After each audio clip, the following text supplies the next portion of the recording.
Assalamualaikum warahmatullahi wabarakatuh. Selamat pagi teman-teman semuanya. Dan selamat pagi kepada Bapak Irwan selaku dosen pengampu mata kuliah Statistika Pertanian kelas A. Nah, teman-teman, perkenalkan, saya Galihra Kasiwi dengan NIM 21-482358 PN 17506 dari Program Studi Penyuluhan dan Komunikasi Pertanian.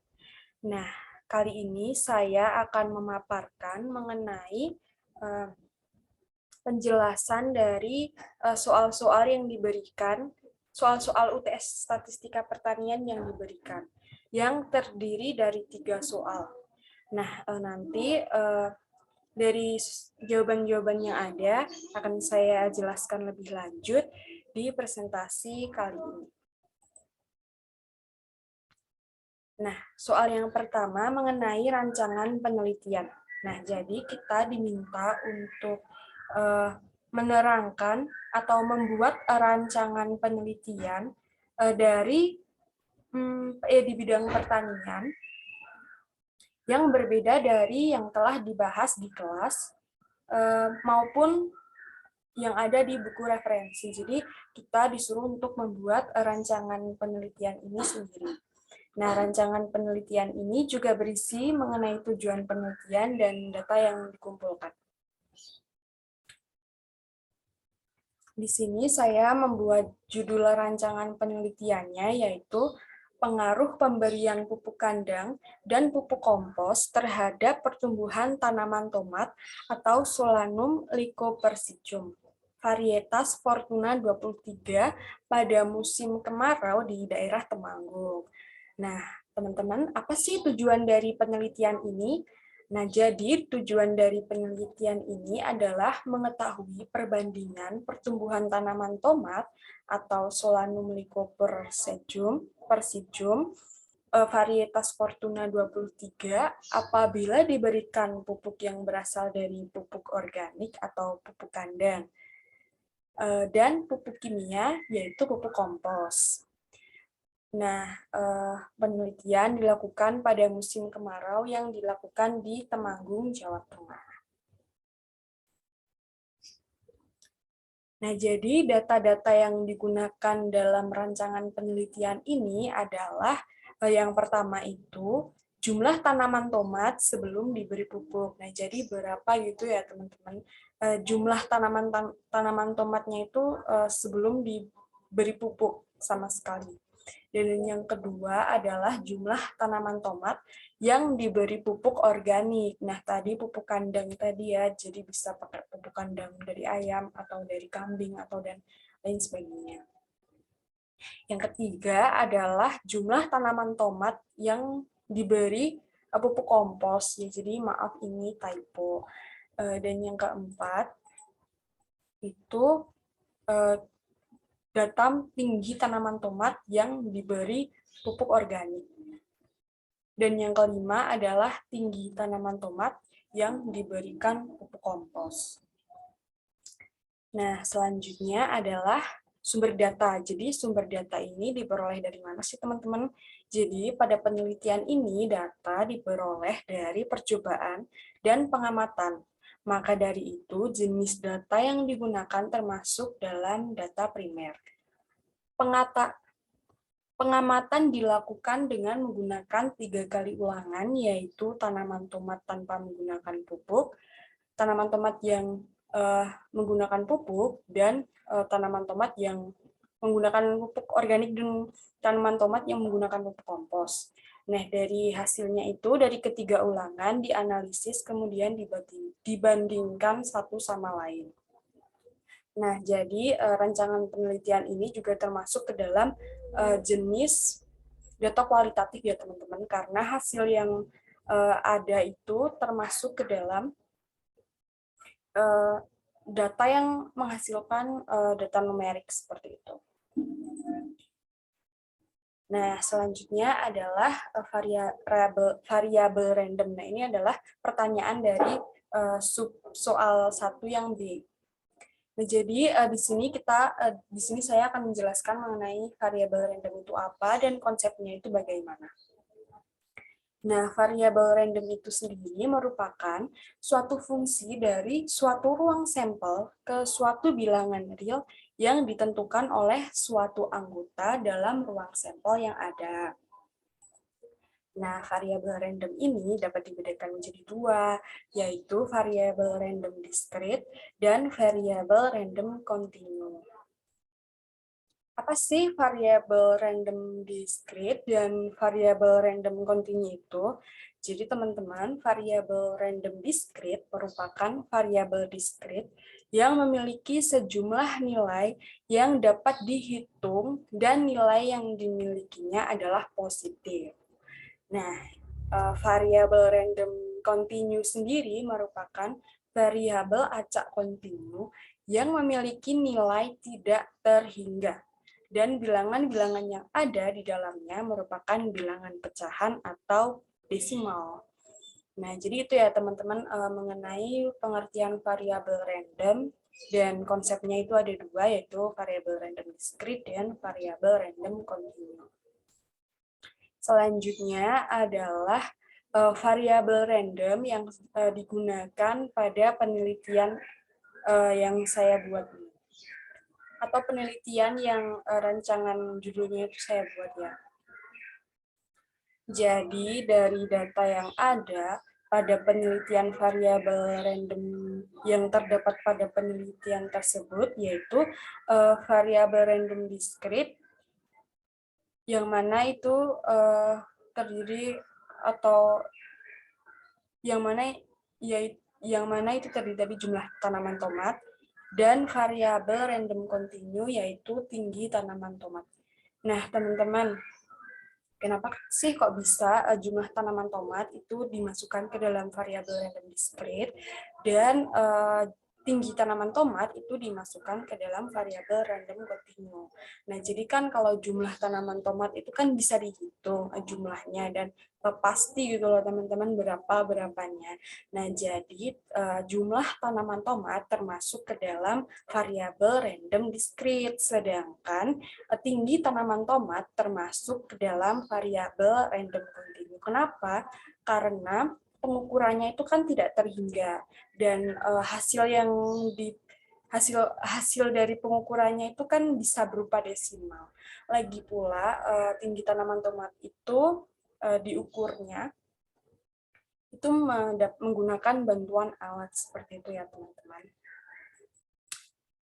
Nah, selanjutnya adalah kita masuk ke soal yang kedua ya teman-teman. Jadi soal yang kedua ini kita itu membahas mengenai peluang atau probabilitas. Nah, jadi apa sih peluang itu? Peluang itu merupakan nilai yang menunjukkan suatu kemungkinan dari peristiwa itu terjadi. Jadi kayak suatu kemungkinan dari suatu kejadian. Nah, rumus dari peluang ini atau mencari peluang ini itu adalah PA, yaitu dibagi dengan PI yaitu NA dibagi dengan NS. Nah, apa sih PA, NA, dan NS? Jadi PA sendiri merupakan peluang, NA sendiri merupakan banyaknya anggota A, dan NS sendiri merupakan banyaknya anggota dari semua ruang sampel. Nah, dari soal 2 ini, kita diminta untuk mengenal, memahami dan mengenal peluang dan aplikasinya di bidang pertanian. Nah, di sini ada contoh soal, yaitu seorang petani membeli 3.000 bibit kangkung dari toko pertanian A dan B. Sebanyak 1.000 bibit dibeli dari toko A, sedangkan 2.000 bibit berasal dari toko B. Nah, setelah ditanam, diketahui bahwa sebanyak 100 bibit dari toko A itu tidak tumbuh, dan sebanyak 250 bibit dari toko B itu tumbuh dengan baik. Nah, di sini di sub soal A itu kita disuruh membuat tabel kontingensi ya, teman-teman. Nah, jadi di sini kan cuman diketahui ini hasilnya, ini hasil yang sudah jadi. Jadi sebelumnya itu yang diketahui kan dari toko A itu hanya bibit yang kategori bibit yang tidak tumbuh dengan baik. Nah, dan totalnya dari kategori bibit di toko A itu ada 1.000. Nah, di toko B itu yang diketahui bibit yang tumbuh dengan baik. Sedangkan totalnya juga diketahui dari toko B itu kategori bibitnya totalnya itu ada 2.000. Nah, di sini juga diketahui pula total dari keseluruhan kategori bibit ya. Jadi total keseluruhannya itu ada 3.000. Nah, jadi yang pertama kita disuruh mencari ini bayangkan aja ini tidak ada ya teman-teman. Jadi kita disuruh mencari kategori bibit yang tumbuh dengan baik di toko A. Jadi caranya sangat mudah ya teman-teman. Jadi dari total kategori bibit toko A ini 1.000 itu dikurangi dengan kategori bibit yang tidak tumbuh dengan baik. Nah, dan hasilnya 900. Jadi 1.000 dikurangi 100.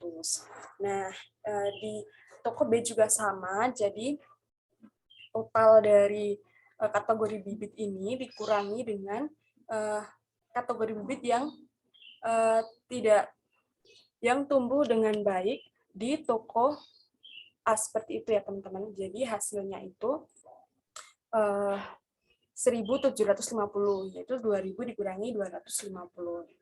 Nah, dari total dari yang sudah diketahui ini di total ya teman-teman. Jadi kategori bibit yang tumbuh dengan baik itu ada 1.150. Itu 900 ditambah 250. Dan kategori bibit yang tidak tumbuh dengan baik di toko A dan di toko B itu ada 1.850 ya, yaitu 100 ditambah 1.750. Dan kalau ini dijumlahkan ya 1.150 sama 1.850 ini kalau dijumlahkan hasilnya 3.000. Jadi ini benar ya teman-teman. Nah, dan soal yang sub B itu kita Nah, jadi soalnya itu jika sebuah bibit dibilik secara acak, hitunglah peluang bibit tersebut tumbuh dengan baik. Nah, di sini diketahui kalau tumbuh yang baik itu kan 900 sudah. Dan bibit yang tumbuh tidak yang baik di toko B itu kan 250. Nah, dan total bibit di toko A itu kan 1.000 dan total bibit di toko B itu kan 2.000. Nah, cara menghitungnya itu seperti rumus yang sudah saya jabarkan tadi, bahwa NA-nya itu 900 ditambah 250, hasilnya 1.150. Nah, dan NS-nya atau seluruh sampelnya itu 1.000 ditambah 2.000, hasilnya 3.000. Nah, dari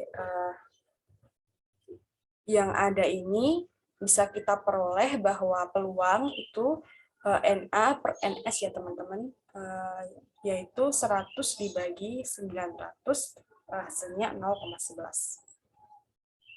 Nah, yang C, kita disuruh mencari sebuah bibit di toko A yang diambil secara acak dan disuruh mencari berapa peluang bibit tersebut tidak tumbuh. Nah, kalau yang tadi itu kan yang tumbuh dengan baik, yang ini yang tidak tumbuh dengan baik.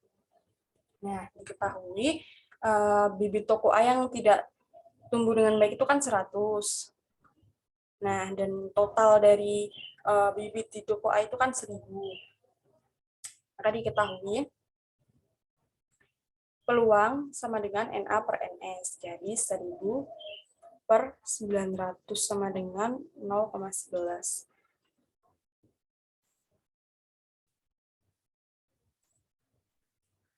Nah, yang D itu jika diketahui sebuah bibit tidak tumbuh, berapakah peluang bibit tersebut berasal dari toko B atau peluang bersyarat? Nah, ini kan toko A yang tidak tumbuh itu kan 100.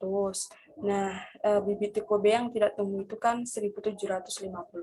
Kemudian total ini di total dari kedua bibit di toko A dan di toko B itu, yaitu 100 ditambah 1.750, yaitu 1.850.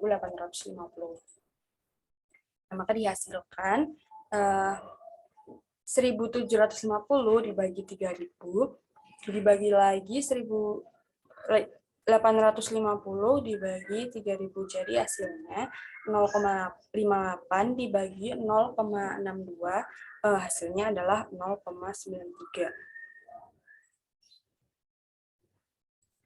Nah, soal yang ketiga, itu kita diminta untuk mengukur pemahaman mahasiswa mengenai aplikasi distribusi variabel random discrete di bidang pertanian. Nah, jadi kita disuruh menjelaskan kasus seperti apa distribusi Poisson itu digunakan. Nah, jadi distribusi Poisson biasanya digunakan untuk melihat suatu kasus atau kejadian pada suatu interval waktu, jarak, atau luas. Distribusi khusus yang akan berhubungan dengan kasus variabel random yang kontinu. Contohnya adalah teori antrian, yaitu banyaknya pelanggan yang masuk antrian dalam 1 jam. Nah, kemudian yang sub B, sub soal nomor 3 yang B itu kita diminta untuk mencari aplikasi distribusi Poisson di bidang pertanian. Kemudian sebutkan variabel yang memiliki distribusi Poisson. Jelaskan pula mengapa distribusi Poisson atau metode terkait distribusi Poisson digunakan pada penelitian yang saudara kaji. Nah, jadi ini dari berdasarkan tugas kelompok, berdasarkan tugas kelompok yang sudah ada ya teman-teman. Jadi dapat dijelaskan seperti ini. Nah, dari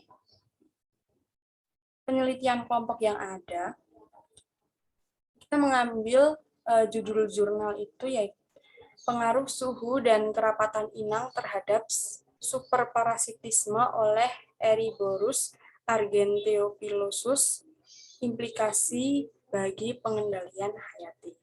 Nah, jadi ini jurnal yang kelompok kami ambil ya. Selanjutnya, nah tujuan dari penelitian yang diambil dari jurnal oleh kelompok kami itu bahwa penelitian ini bertujuan untuk mengukur pengaruh suhu dan kerapatan inang terhadap superparasitisme Eriborus argenteophilosus. Nah, sumber datanya, jadi sumber data dari penelitiannya itu diperoleh dengan percobaan dan pengamatan sehingga termasuk jenis data primer. Pengamatan dilakukan dengan mendisseksi larva inang yang diletakkan di bawah mikroskop binokuler untuk menghitung jumlah telur.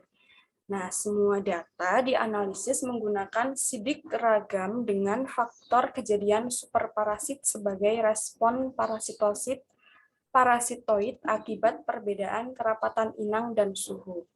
Selanjutnya, data dianalisis regresi, kemudian data dianalisis regresi menggunakan statistik 8.0 dan uji lanjut dengan uji 2K pada taraf nyata 0,05. Untuk melihat pengaruh suhu dan kerapatan terhadap superparasitisme dilakukan analisis regresi berganda atau PROC-REG.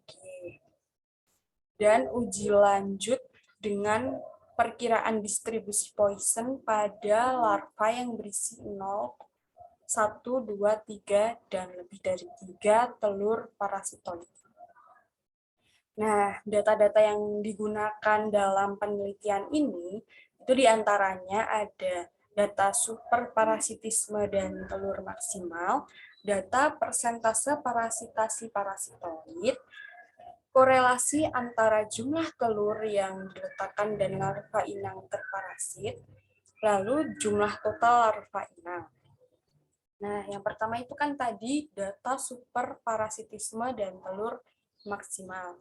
Jadi di tabel 1 itu menunjukkan persentase larva yang mengalami super parasitisme tertinggi terjadi pada suhu 20 derajat Celcius, yaitu 10-12,67% dan kerapatan inang 15 dan 30 larva. Jumlah telur parasitoid maksimal dalam larva inang ditemukan pada kerapatan 15 larva dan suhu 25 derajat Celcius, yaitu 9 butir. Pada tabel 2 menunjukkan bahwa persentase superparasitisme lebih tinggi pada suhu 20 derajat Celcius. Sedangkan pada suhu 25 derajat Celcius lebih banyak jumlah yang terparasit dibandingkan yang tidak, terutama pada kerapatan inang yang rendah. Nah, yang ketiga itu tadi adalah korelasi antara jumlah telur yang diletakkan dan larva inang terparasit. Yang keempat adalah jumlah total larva inang. Dari tabel 4 menunjukkan bahwa jumlah larva inang pada setiap suhu memiliki jumlah yang sama baik pada kerapatan inang 15 sampai 120. Pada kerapatan inang 120 menunjukkan total larva inang dengan jumlah tertinggi yaitu 1.200.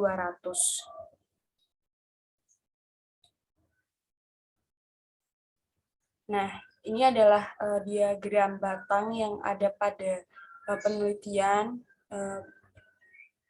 Ini sama kayak yang tadi tabel ya teman-teman, cuman ini berbentuk batang. Nah, di sini kita menggunakan distribusi Poisson. Distribusi Poisson yang digunakan untuk peristiwa dengan peluang kejadian kecil dan tergantung pada selang waktu tertentu.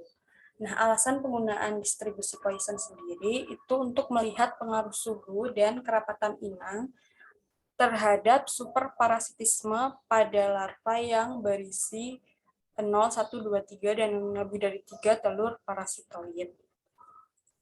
Nah, metode yang digunakan yaitu metode distribusi Poisson. Distribusi Poisson digunakan saat analisis superparasitasi pada larva inang dengan variabel bebasnya berupa kerapatan inang dan suhu. Variabel bebas kerapatan inang dan suhu berhubungan dengan kemungkinan terjadinya kejadian superparasitisme dan telur maksimal pada suatu interval waktu.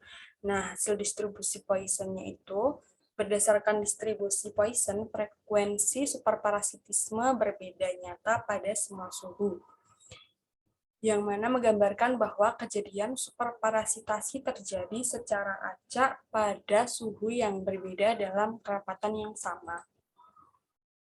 Ini adalah penerapan distribusi Poisson ya, teman-teman. Kesimpulannya bahwa dari soal nomor 3 yang sub B ini, yang pertama, superparasitasi pada Argenteophilosus dipengaruhi oleh suhu dan kerapatan inang. Yang kedua, superparasitasi kerapatan inang yang berbeda terjadi secara acak. Yang ketiga, superparasitasi paling tinggi terjadi pada suhu 20 derajat dan 25 derajat dengan kerapatan inang 60 dan 90 ekor larva dengan rata-rata 4,4 dan 4,6 larva per 3 jam. Dan yang terakhir adalah persentase superparasitisme oleh parasitoid ini berkisar antara 0,1 sampai 6,8% dari inang yang dipaparkan. Nah, sekian. Terima kasih. Tadi pada soal nomor 2 terjadi kesalahan. Sebentar.